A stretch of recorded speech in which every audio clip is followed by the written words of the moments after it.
Hey, what's going on, Who Dat Nation? It is yours truly, TJ Jones, the host of the State of the Saints podcast. And some of you probably thought about starting your very own sports podcast. Well, let me help you out. I want to tell you a little bit about Anchor. Now, if you haven't heard about Anchor, it's an easy way to make a podcast, and it's free. You don't have to worry about paying a bunch of money each month. There are creation tools to allow you to record and edit your podcast right from your phone or your computer. Anchor will distribute your podcast for you, so you don't have to worry about that. So it can be heard on apps like Spotify and Apple Podcasts and many, many more. You can make money from your podcast with no minimum listenership. So go to anchorfm.com and start your very own podcast today. It's everything you need to make a podcast in one place. Hey, what's going on, everybody? It is yours truly, TJ Jones, and welcome to another edition of the State of the Saints podcast, where we talk New Orleans Saints. Got a good show lined up for you. On this edition, we're going to be talking about LSU winning the national championship. That's right, LSU Tigers are the 2020 national champions. We're going to talk about that game, and also we're going to talk about some of the New Orleans Saints players and possible fifth-year options. But we have to start, of course, with the national championship game. LSU winning the national championship for the first time in 13 years. Now Burrow going to launch downfield for Chase. Who's got it? Touchdown, LSU. As they say in the Bayou, laissez le bon temps rouler. Let the good times roll. LSU sits on the throne of college football. And as they knock out the defending champs, an offensive onslaught, 628 yards. That's right. LSU is the national champions. They knock off Clemson, the previous national champions, by a score of 42-25. And this game right here probably shocked a lot of people, especially those in Vegas. I think at the beginning of the game, everybody was picking Clemson as the favorite, and people were really kind of souring on LSU, which are reasons beyond me, because LSU has been doing this all season long. I mean, this was a team that was battle-tested. I mean, I'm pretty sure they smelled like smoke because they've been through fire. I mean, they knocked off all of the teams that were ranked in the top 5. That was unbelievable. And this game wasn't even close. I mean, at the beginning of the game, you seen Clemson, they went up 17-7, and then all of a sudden LSU came roaring back. No pun intended, that's exactly what happened. I mean, you look at Joe Burrow, 31-49, 463 yards, 5 touchdown passes, and he also ran for 1. He had 14 carries for 58 yards. Joe Burrow, 6 total touchdowns. At the end of this season, Joe Burrow has 60 touchdown passes, 6 interceptions. He has 5 rushing touchdowns, 65 total touchdowns in a season. I don't even have to tell you that's a record. That is unbelievable stuff right there. That is like playing Madden on Rookie. You ever played Madden on Rookie? It's so easy, right? All you have to do is just throw streak routes down the field and you'll score touchdowns. Not that I know. But seriously, man, 65 touchdown total. That is unbelievable. And if you look at this guy from last year to this year, I mean, the stats are like night and day. It looks like a completely different person that is playing a quarterback position at LSU. Last season, Joe Burrow, I think, maybe had like 16 touchdown passes. I mean, nothing to hoop and holler at. They go out and they get Joe Brady from the New Orleans Saints and make him an assistant offensive coordinator, and the rest is history. I mean, it's just unbelievable where this guy's career has taken. I mean, he's pretty much the number one pick in the draft. I don't think anybody is going to debate that, just like they haven't been debating all season if he was the Heisman Trophy winner or not. Unbelievable. I mean, this whole entire team is just loaded with talent. I mean, Jamar Chase had 9 catches for 221 yards and 2 touchdowns. He could have easily had 3. I mean, he actually dropped the pass that should have been a touchdown. But, I mean, this whole entire team loaded with talent. I mean, you got Jamar Chase, you got Justin Jefferson, you got Clyde Edwards-Helaire, you got Terrence Marshall Jr., you got Thaddeus Moss, son of Randy Moss. and he's throwing these guys the football. It is just unbelievable the way that LSU has ran roughshod over all of their opponents this season, for the exception of that Auburn game where they played in the rain. I mean, Chris Fowler said it himself, over 600 total yards of offense in this game for the LSU Tigers. I mean, the Clemson Tigers couldn't really do anything. Trevor Lawrence looked like a pedestrian quarterback in this game. And we all know that everybody is picking Trevor Lawrence to be the number one pick in next year's draft. I mean, he looked rattled. He looked confused. He looked inaccurate. I mean, he looked like a guy that, well, he's a sophomore. You know, he looked like what he is, which is a sophomore. And we sung his praises, and I was one of them. I was one of those people who sung his praises in last year's national championship game, the way that he picked apart the Alabama's defense, and I mean, basically made them say no mas. But this season, this year, in this national championship, I mean, he was overthrowing receivers, which is hard to do when you got 2 6'4" receivers on each side with Ross and Huggins. I mean, it was just amazing the way that the LSU's defense had this guy rattled. He couldn't do anything at all. And, it just made me realize that Trevor Lawrence definitely needs an extra year in college. I know a lot of people say that he's a ready product, but I don't see that. I mean, I just don't see it, man. The way that he was throwing that football, I think he needs to work on his mechanics, especially his accuracy, because I think it's going to hurt him on the next level. Because if you are struggling in college with your accuracy, you're definitely going to struggle in the pros because the windows are much tighter. I mean, it's so easy for you to throw the football in wide open lanes because your receivers, I'm pretty sure, are as talented as the cornerbacks that they're going up against. And sometimes it's going to be a mismatch, so you're going to have those open lanes. But in the NFL, when you get to the next level, there aren't any open lanes. I mean, the lanes are really, really tight, and you got to be able to squeeze that ball in there. You got to be able to get the ball where it needs to be. And from what I've seen in this game, he struggled with his accuracy. But after the game, quarterback Joe Burrow spoke to the media. They had a great plan coming in. I mean, we knew they would. Brent Venables is the best in the country and at what he does. And, he was mixing up the looks. I honestly couldn't figure out where they were blitzing from all night. We had great play calls, great coaching staff. I mean, this was a long time coming. This kind of speechless right now. He was overcome with emotion, justifiably so. I mean, all the stuff that this guy's went through. I mean, think about this. You're a young kid. Your only dream is to go and play at Nebraska the way that your father did, the way that your brothers did. And you didn't get that opportunity because Nebraska didn't recruit you. You end up going to Ohio State, end up backing up Dwayne Haskins and backing up J.T. Barrett. I mean, so didn't really get an opportunity to play at Ohio State. You go to LSU, and the rest is history. I mean, this guy is a true walking, talking underdog story. And I think that he went to the right place because, being from Louisiana, I understand about the whole underdog mentality, especially dealing with Hurricane Katrina back in 2005. A lot of people wrote off the state, said that we were a lost cause, said that the state will never get back to where it was. And the state resurrected itself, and honestly, it became better in some cases. And I think it's the same thing with Joe Burrow. I mean, they probably wrote him off. Probably say, go send him to LSU. I mean, he's not going to be anything down there.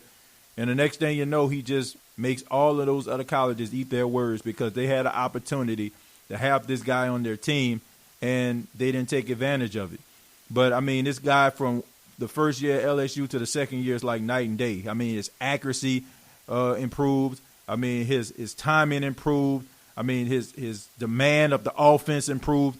I mean, there's not really too much of a wrinkle in his game. I mean, I heard some, officials and, some media people trying to down this guy, talk about him and say that, he may not be good on the next level, compare him to quarterbacks like Daniel Jones. And I'm just wondering to myself, what have y'all saw in Joe Burrow for you to say that he can be Daniel Jones?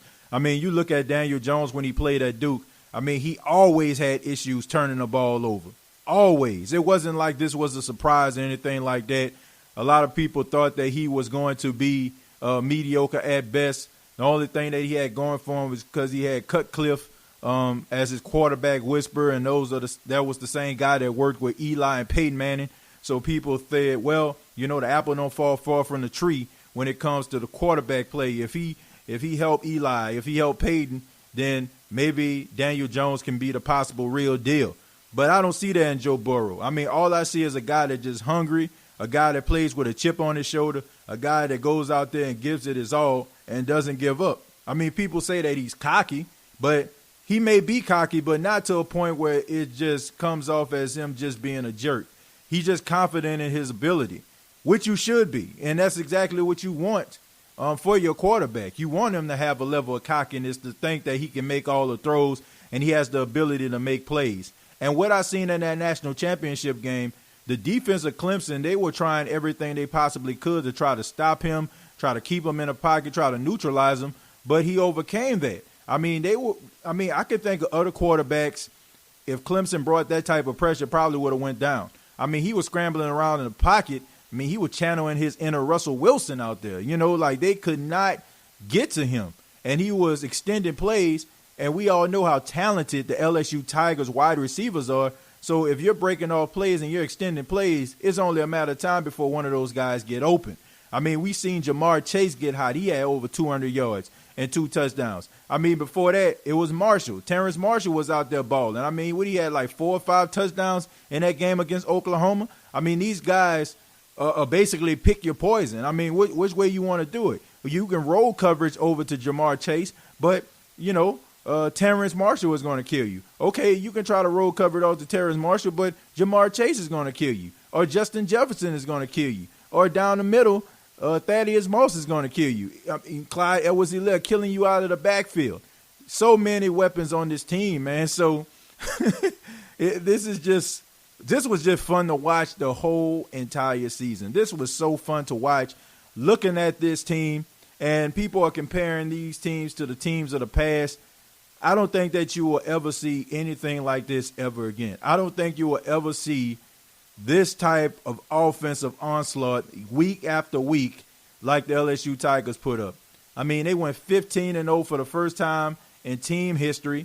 I mean, they go out there and they just demolish Oklahoma in the Peach Bowl. And then they go out here and in some cases basically destroy the will of the Clemson Tigers. But you got to give the Clemson Tigers a lot of credit, man. I mean, they are a good football team. I'm pretty sure they're going to be back. Dabo Swinney is a great coach, great football coach, great football mind, good human being. I don't think there's a person on God's green earth, for the exception of Paul Feinbaum, that has something negative to say about Dabo Swinney. I mean, he coaches his kids well. He gives them the confidence that they need. He gives them like that whole underdog mentality, which I don't understand. Like, how can you be an underdog when you won 2 national championships in like the last 4 years? I just don't get it. You're definitely not an underdog if you can achieve that type of feat. But nevertheless, the LSU Tigers are your national champions.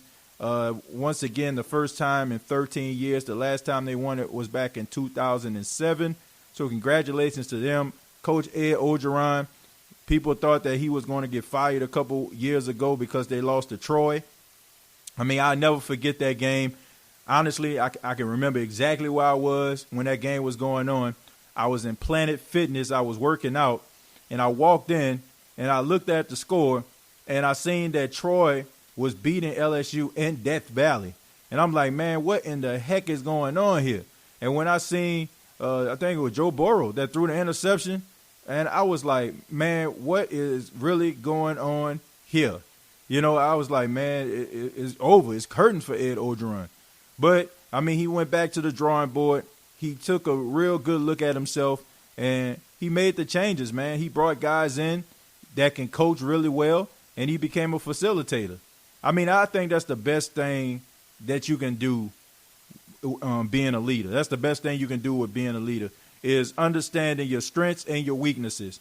And also, being humble enough to actually ask for help and actually be willing to make the change. And that's what Ed Orgeron did. He got those coaches, and he became a facilitator. and he went out there and he got Joe Brady from the Saints, and now he has a high-powered offense. And it's crazy because for years LSU has been one of those teams that has struggled to find a quarterback. I remember like quarterbacks would commit to the school, and then the next thing you know, they would turn it down at the last minute. Les Miles couldn't recruit a quarterback to save his mama life. But now I don't think they're ever going to have that issue anymore. I mean, you look at this offense and the way that they're running, I'm pretty sure every quarterback is going to be lined up trying to play in this offense. I heard some rumors and a source that said that Joe Brady possibly could be going to the Carolina Panthers. That's very interesting right there. I think this is all speculation at this point of the making of this podcast. But if he goes, still, I think they can still run this offense. I mean, I don't think that it would be a issue because, honestly, he's not the one that's calling the plays. I mean, he is an assistant. I mean, so LSU has an offensive coordinator, so it shouldn't be an issue with, if he decides to leave.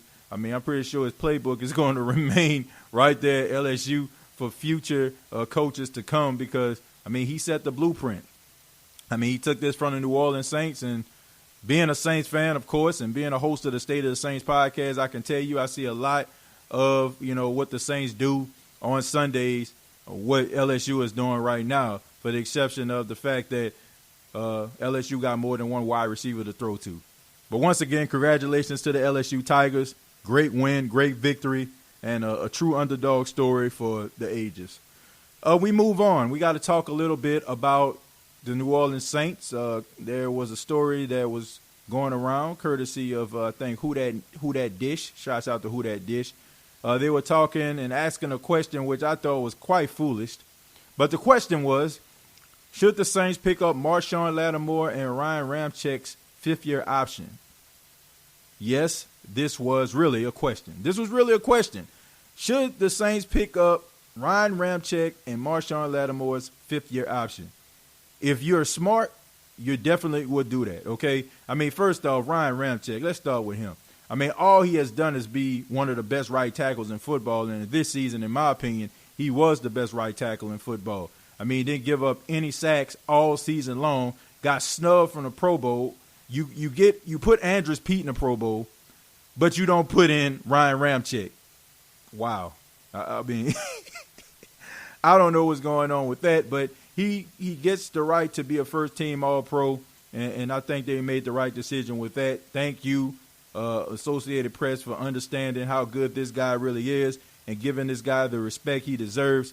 In my opinion, I think a first-team All-Pro means more than a Pro Bowl because the Pro Bowl isn't nothing but a popularity contest, but the first-team All-Pro is for you to be fully recognized, for your talents. So congratulations to him.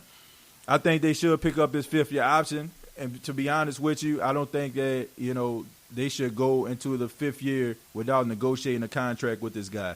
I think he should be the highest-paid right tackle in football. He's earned it. He deserves it. And the Saints would be a fool to allow this man to walk out of the door. As far as Marshon Lattimore is concerned, I know a lot of people in the Who Dat Nation are upset with Marshon Lattimore. The way that sometimes he comes out there and he plays really aggressive, shuts down half of the field, and then the next week he getting beat as if he's just a mere shell of himself. The inconsistency of Marshon Lattimore kind of bothers the Who Dat Nation, upsets us in some ways, because we know that this guy, if he was locked in, he can be one of the best cornerbacks in all of football. Sometimes I think he struggles with focus. I think sometimes, his head getting in the clouds every now and then. But I think he just needs to stay focused. I think Marshon Lattimore's biggest issue is he's not dialed in week to week. Like every week he's not dialed in. You don't know what you're going to get. You don't know if you're going to get the next coming of Darrelle Revis or you're going to get the next coming of Fred Thomas. I mean, this guy is really good. He has all the tools. I mean, even Chris Carter said, I heard him say a couple times, he said that Marshon Lattimore is lazy. I mean, this came from a guy that is Ohio State alumni who was always around the college, and he has numbers of all of these different young players because he mentors a lot of them. So I'm going to take his word for it. I mean, I've heard other Ohio State players say the same exact thing about Lattimore. that he's lazy. I mean, he knows that he's good, but sometimes he just doesn't live up to the expectations. I mean, he doesn't live up to them. If he does that and if he dialed in every week, I mean, he'll basically be unstoppable. But I do think that the Saints need to re-sign him as well. I think he is the best cornerback that the Saints ever had. I mean, some people might argue with me and say, I don't know, Eric Allen or somebody like that, but man, these guys ain't touching Marshon Lattimore. In my opinion, Marshon Lattimore is the best cornerback the Saints have ever had. Marshon Lattimore is one of those guys that can lock down the field, can shut down the opposing team's best wide receiver, and I have never seen no other Saints player do anything like that. I mean, Keenan Lewis, he tried, but Keenan Lewis could get smoked. He wasn't a guy that I considered to be a shutdown corner. He was a decent corner, but he wasn't anything like Marshon Lattimore. This guy's the real deal when he's dialed in. I think that he can go down as being one of the best cornerbacks in all of football, but it all comes down to the fact if he wants it or not, if he wants to be great.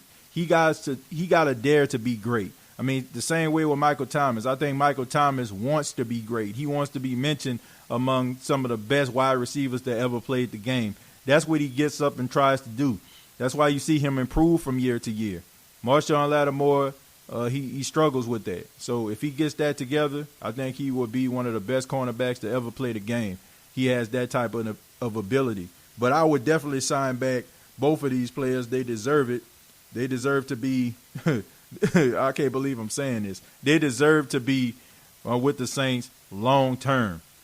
In other Saints news, we got to talk about secondary coach Aaron Glenn. Now, Aaron Glenn, you probably heard me talk about him on a couple episodes of the State of the Saints podcast. I had a YouTube video up called I'm Done with Aaron Glenn because I was really frustrated at year after year how the secondary just continuously give up big plays in crucial situations. Well, according to sources, the New York Giants are looking at him to be one of the possible candidates they interview for the defensive coordinator position. Look, I have really nothing against Aaron Glenn. Don't get me wrong. He has done wonders for the Saints secondary. I never seen him play with so much confidence, so much swagger in my entire life, whole time watching the Saints team. I mean, usually the secondary, these guys play with little to no confidence at all, and they go out there and they just get smoked like brisket, burnt like biscuits. But he did give these young guys a sense of confidence.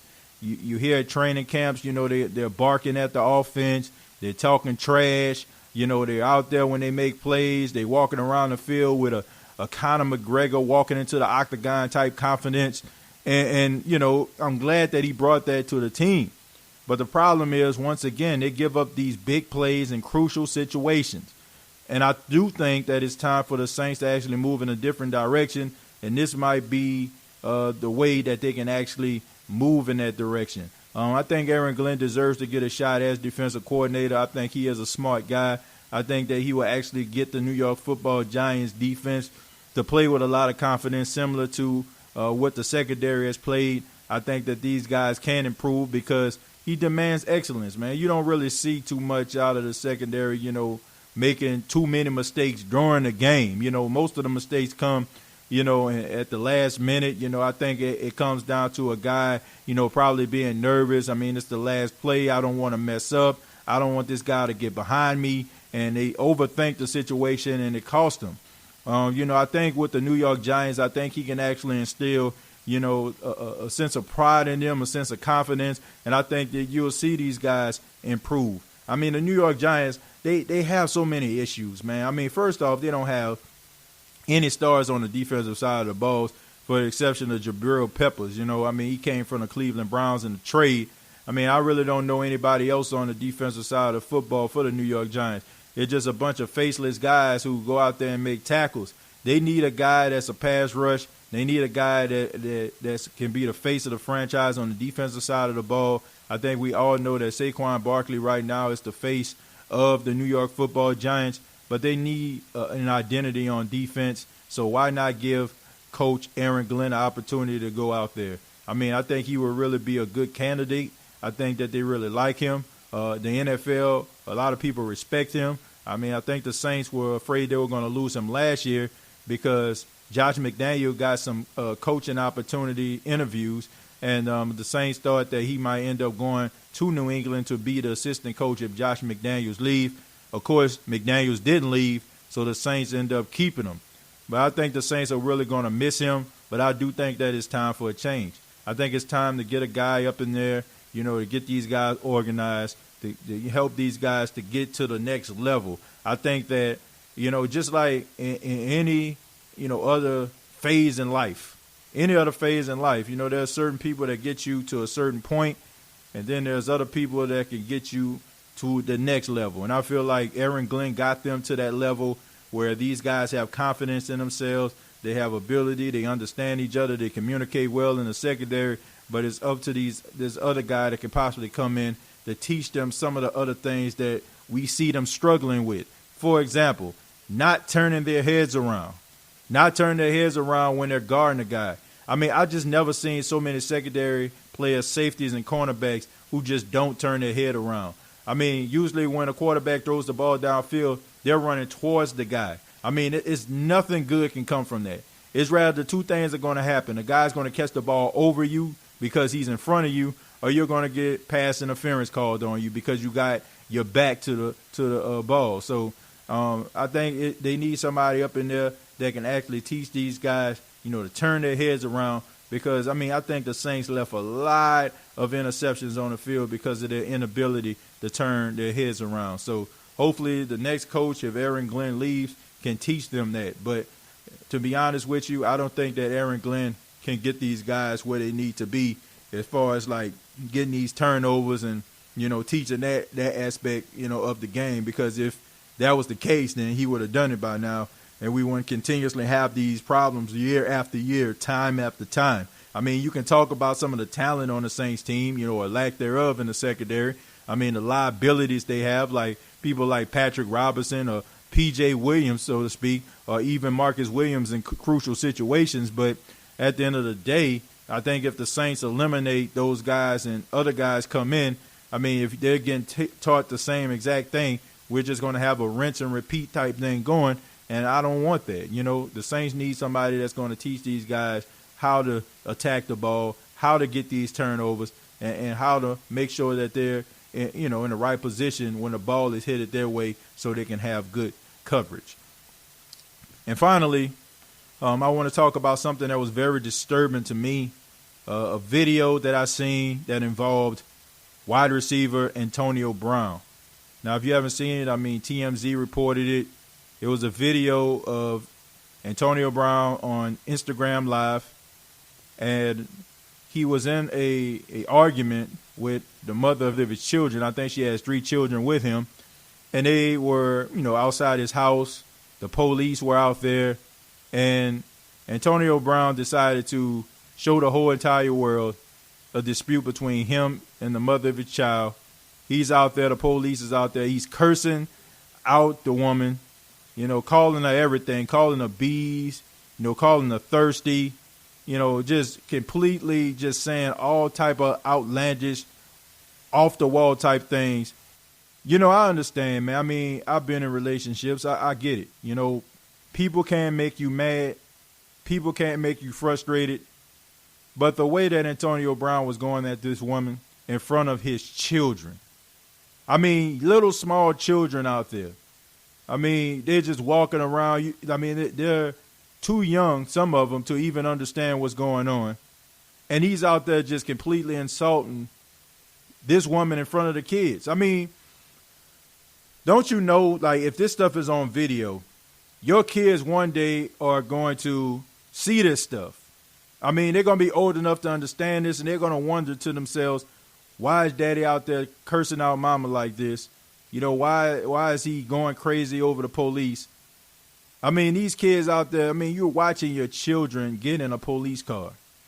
And you thought that it was just a good idea for the whole entire world to see that right there. Because you think that made you look bad, that made you look like you was pimping or something like that. I just don't know. But that was just the worst look. And that just made me just realize, when I first seen it, I was so upset. I'll let you know what I was thinking. I was really ticked off and ashamed to share the same skin color as Antonio Brown. I mean, he was just an absolute disgrace. That's what I thought when I first seen that video. I mean, in some ways, I still feel the same way. But I think that this guy needs some help. I think he needs serious help. And the sad thing about it is nobody around him is going to be willing to make that sacrifice to make sure that he gets their help, because they want to make sure that they continue to eat. See, those are the type of people that I don't want around me. Okay? Shouts out to my best friends. Shouts out to my boy Chris, Mike, Julius, Marcus. I mean, these guys are some of my best friends.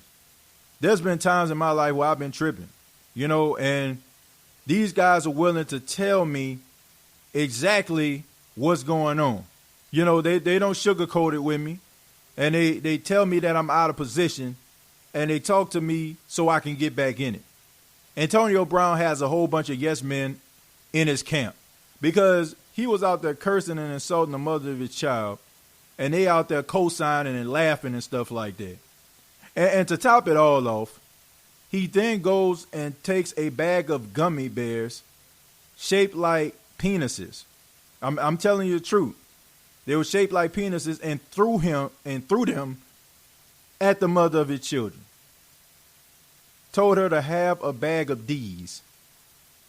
And you know what I mean by D's.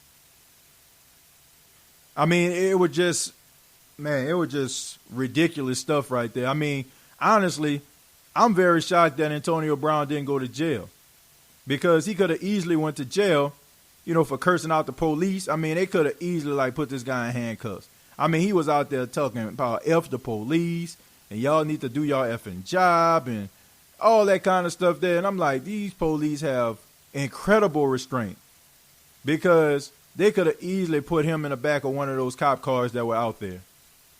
I mean, this guy is just over the top. And honestly, somebody needs to reel this guy back in before he really self-destruct, because in my opinion, I think his football career is over. I think his football career is over because there's not a team that is going to be willing to touch this guy or want to touch this guy with a 50-foot pole. Because, I mean, he just so unhinged. You can't trust him. I mean, this guy has recorded conversations between him and coaching staffs.